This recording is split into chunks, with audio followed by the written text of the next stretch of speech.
Hello, Assalamu alaikum. Welcome back to our YouTube channel, Muhammad Wahab Mirza. In this session, we will discuss the MCQs of physics in USAT. तो first option है हमारे पास circumference of earth was determined by. First option है हमारे पास इब्न अल हतीम, Bohr, Chadwick, अल-बिरूनी। तो अल इब्न अल हतीम इसका correct option है। किसी भी एमसीक्यूज़ को सॉल्व करने से पहले आप वीडियो को पॉज कर लिया करें, स्टेटमेंट क्वेश्चन की अच्छी तरह पढ़ें। अगर आपको आता है वेल एंड गुड, नहीं आता तो यहाँ से करेक्ट ऑप्शन नोट कर लिए करें आपने कॉपी पे। Moving on the next question. Question number 2 ये है कि which one of the following scientist made some contribution to geometrical optics. Euclid, Plato, Euclid again repeat हो चुका है, and the last one is Aristotle. तो correct option हमारे पास होगा यूक्लिड। Question number 3। ऐसा unit of intensity of life is radian, mole, candela या ampere. तो एम्पियर जो होता है ये करंट का यूनिट होता है। मोल जो होता है ये सब्सटेंस के लिए हम यूज़ कर रहे हैं। तो करेक्ट ऑप्शन हमारे पास होगा Charlie. Question number 4। Magnitude of the cross product of two parallel vector A and B is equal to. First one is A B cos theta, second one is 0, third one is 2ab and last one is none। तो correct option हमारे पास क्या होगा, beta होगा।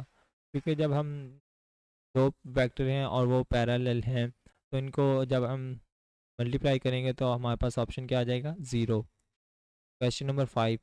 Horizontal range of a projectile eight 55 angle same होगी कौन से angle पे। स्टूडेंट हमेशा एक बात याद रखें, जब हम दो एंगल को सम करें और वो हमारे पास 90 के इक्वल आ जाए तो उनकी रेंज क्या हो जाएगी, सेम। तो यहाँ हमने देखना है कि 90 में से या तो हम 55 को माइनस कर दें तो बाकी हमारे पास जितना बच जाएगा वही रेंज सेम आ जाएगी। तो 35 बेस्ट ऑप्शन हमारे पास आ जाएगा। Moving on the question number 6। Question number 6 की स्टेटमेंट यह है कि when velocity time graph is a straight line then velocity is constant, acceleration is uniform, angular momentum, acceleration is zero। अगर तो velocity टाइम ग्राफ की straight line है तो acceleration कितना हो जाएगा, ज़ीरो हो जाएगा। Question number 7।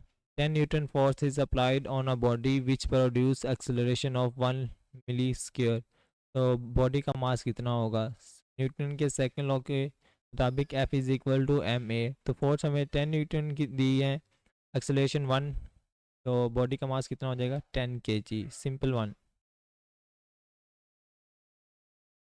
Vertical height cover by projectile when it is thrown from the certain height if it take 2 second from its ground. तो वो हमारे पास कितनी हो जाएगी, 4.9 मीटर, 19.6 मीटर या 39.2 मीटर या 45.1 मीटर। करेक्ट ऑप्शन हमारे पास क्या आ जाएगा, beta.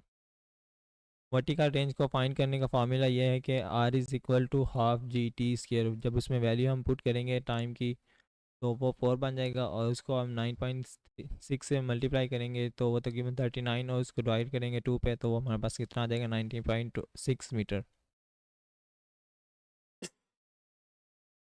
Question number 9। The shortest distance between two point is called speed, distance, acceleration या डिस्प्लेसमेंट। तो स्पीड ऑब्वियसली नहीं होता, या तो डिस्टेंस होगा या डिस्प्लेसमेंट। तो करेक्ट ऑप्शन हमारे पास होता है डिस्प्लेसमेंट। जो एक्चुअल जो पाथ होगा उसे हम क्या कहते हैं, डिस्टेंस। तो यहाँ हमारे पास डेल्टा ऑप्शन बेस्ट है। Question number 10। A collision in which kinetic energy of the system remain constant. यानी दो तरह की हमारे पास कोलिजन होते हैं, या तो इलास्टिक होते हैं या इन इलास्टिक होती हैं। दोनों में हमारे पास मोमेंटम कांस्टेंट रहता है, लेकिन काइनेटिक एनर्जी जो होती है ना ये सिर्फ इलास्टिक में ही कंजर्व रहती हैं और इन इलास्टिक में लॉस हो जाती है। तो बेस्ट ऑप्शन हमारे पास काइनेटिक एनर्जी रिमेन कांस्टेंट, तो best beta is the best option. Moving on the question number 11 and 8 is के energy stored in the winding spring. Spring में हमारे पास कौन सी एनर्जी स्टोर होती है, तो सिंपल इलास्टिक पोटेंशियल एनर्जी जो होती है ना ये उसमें स्टोर हो जाती हैं। क्वेश्चन नंबर 12 हमें ये कहता है कि work done in gravitational field along a close path. यहाँ आपने की पॉइंट नोट करना है, एक तो क्लोज पाथ है, सेकेंड वन वो कहता है कि ग्रेविटेशनल फील्ड है। तो ये अगर दोनों स्टेटमेंट हो तो हमारे पास जो होते हैं ना क्लोज पाथ हो, आइधर कोई भी हो सकता है, ट्रायंगुलर हो सकते हैं, सर्कुलर हो सकते हैं। यहाँ हमारे पास क्लोज पाथ में वर्क ज़ीरो होता है।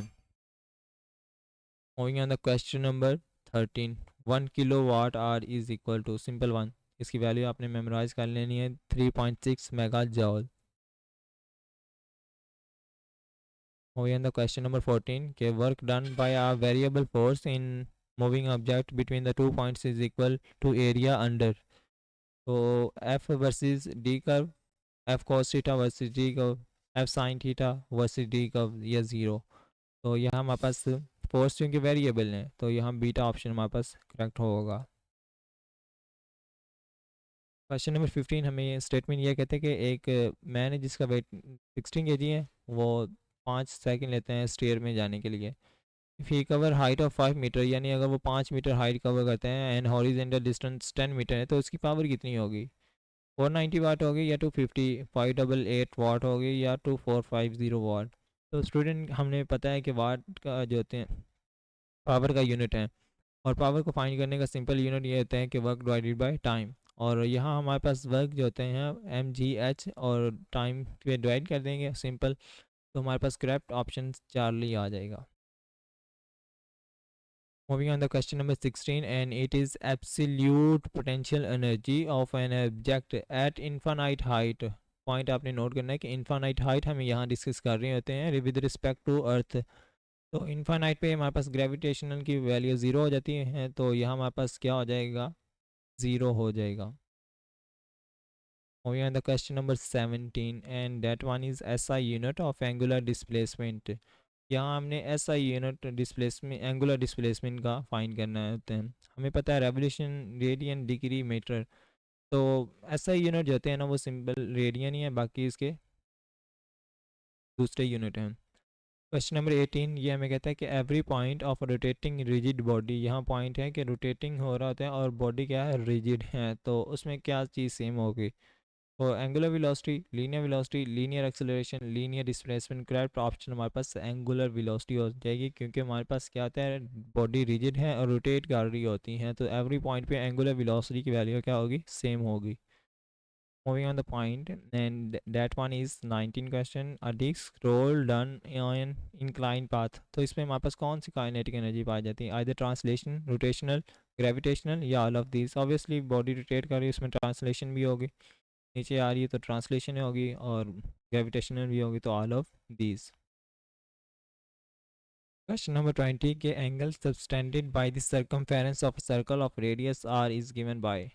तो सर्कमफेरेंस हमारे पास कितना होते हैं कि सर्कल का हाफ, और यहाँ हमारे पास एंगल कितना होगा? 180। तो ऑब्वियसली क्वेश्चन की बेस्ट ऑप्शन अल्फ़ा होगा, क्योंकि 2 पाई, पाई यहाँ हम 90 वैल्यू पुट करेंगे और इसको 2 से मल्टीप्लाई करेंगे, कितना बचेगा? 180 आ जाएगा। Moving on the question number 21, and that one is the dimension से रिलेटेड है, सिंपल वन। तो ये हमारे पास फ्रीक्वेंसी की डायमेंशन, क्योंकि फ्रीक्वेंसी का यूनिट है पर सेकंड, तो डायमेंशन उसी की बन जाएगी। Next one is sound wave travel करती हैं फास्टर कौन सी मीडियम में? सॉलिड में, लिक्विड में, गैसियस में, वैक्यूम में। तो चूँकि सॉलिड में पार्टिकल्स की पैकिंग मैक्सिमम होती है, डेंसिटी कम हो जाती है, और जिसकी वजह से साउंड जो होती है ना यहाँ मैक्सिमम स्पीड से ट्रैवल कर रही होती हैं। Question number 23, and that one is के electromagnetic waves strike the boundary of denser medium. First point आपने नोट करना है, यहाँ इलेक्ट्रोमैग्नेटिक डिस्कस वेव्स कर रहे होते हैं, और सेकंड वो हमें कह रहे थे यहाँ मीडियम कौन सा है? डेंसर। अगर एयर होता है तो क्वेश्चन की स्टेटमेंट बदल जानी थी। तो यहाँ हमारे पास ऑप्शन है reflected in phase, reflected out of phase, observe होती है, या रिफ्लेक्टेड होगी।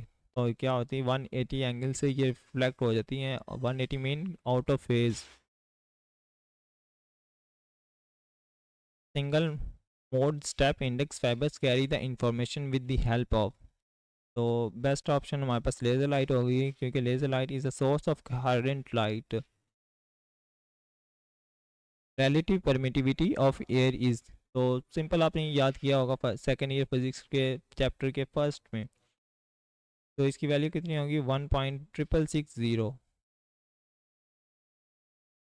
Question number 26, and that one is algebraic some of potential change for a close path. या लूप कितना होगा, तो फर्स्ट किरचॉफ रूल्स होगा या सेकंड। तो फर्स्ट तो हमारे पास चार्ज से रिलेटेड होता है and the second one is related to the potential, so best option is beta. Question number 27 and that one is the resistance है 3 ओम, उसे स्ट्रेच किया गया है ओरिजिनल लेंथ से। होनी रेजिस्टेंस कितनी होगी, की पॉइंट आपने यहाँ नोट कर लेना है कि स्ट्रेच है। तो ये जब भी किसी क्वेश्चन में स्ट्रेच से रिलेटेड क्वेश्चन आ जाए तो आपने एक फॉर्मूला लिख लेना है, R is equal to N square R. N हमारे पास मतलब कि कितनी दफ़ा उसको स्ट्रेच किया गया है, यहाँ ट्वाइसली इसको स्ट्रेच किया गया है। तो हम जब इसकी वैल्यू पुट करेंगे 2 का स्केयर लेंगे 4 और 4 को 3 से मल्टीप्लाई करेंगे कितना आ जाएगा 12।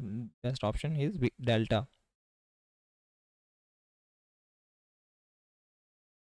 Question number 28 and that one is current passing through the coil of galvanometer. तो यहाँ हमारे पास बेस्ट ऑप्शन है अल्फ़ा। ये आपने अपने सेकंड ईयर फिजिक्स में फार्मूला को एक दफ़ा अच्छी तरह नोट कर लेना है, जितने भी बुक्स में है ये फार्मूला भी अक्सर पूछे जाते हैं। Question number 29 the rod of unit length is moving at 330 degree through a magnetic field of 1 ohm और वेलोसिटी ऑफ रोड कितनी है 1 metre per second, then the induce EMF in the rod will be given by. वो 0.5 volt होगी, 0.6 volt या 0.25 या none. Best option हमारे पास क्या होगा 0.25।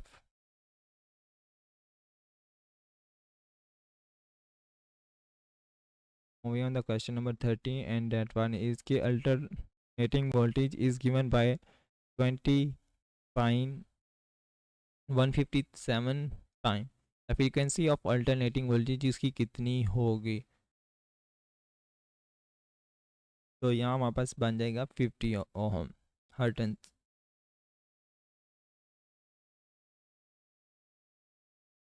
Question number 31 and that one is के in a capacitance circuit of alternating current quantity when the charge is zero, तो स्लोप कितनी होगी मैक्सिमम होगी मिनिमम या ज़ीरो। तो चूँकि करंट है हमारे पास चार्ज ज़ीरो है तो हमारे पास यहाँ इसकी स्लोप कितनी होगी वो ज़ीरो होगी। And moving on the question number 22 and that one के नंबर ऑफ क्रिस्टल सिस्टम हमारे पास कितने होते हैं, ये 7 होते हैं।